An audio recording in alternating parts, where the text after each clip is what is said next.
ये low pressure वाला क्षेत्र है।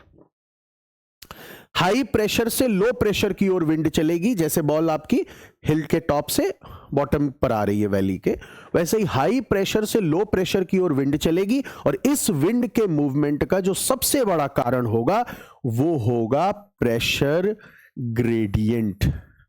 प्रेशर ग्रेडियंट का मतलब है डेल्टा पी, यानी change in pressure divided by the distance यहां से यहां के बीच में। तो मान लो कि 1 2 3 4 यहां से यहां आने में आप ये समझो 1010, 1000, यहां से 990 और 980 इतना है, यानी यहां से यहां के बीच में जो डेल्टा पी है वो 40 मिली बार है। मान लेते हैं ये डिस्टेंस 4 किलोमीटर है, तो 4 किलोमीटर से डिवाइड कर दीजिएगा, डेल्टा प्रेशर ग्रेडियंट निकल आएगा 10 मिली बार पर किलोमीटर। बात समझ में आ रही है?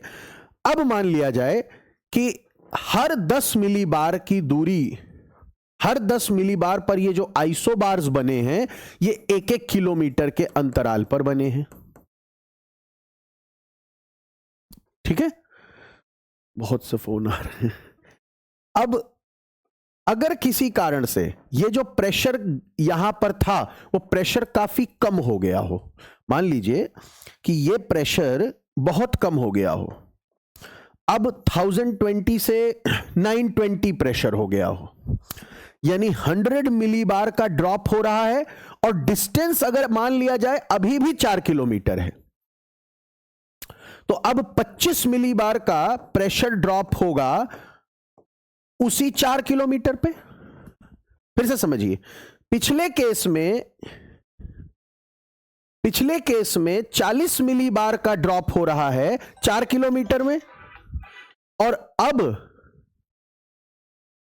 25 मिली बार का ड्रॉप हो रहा है 4 किलोमीटर, सॉरी 100 मिली बार का ड्रॉप हो रहा है 4 किलोमीटर में। इसका मतलब क्या समझ में आया?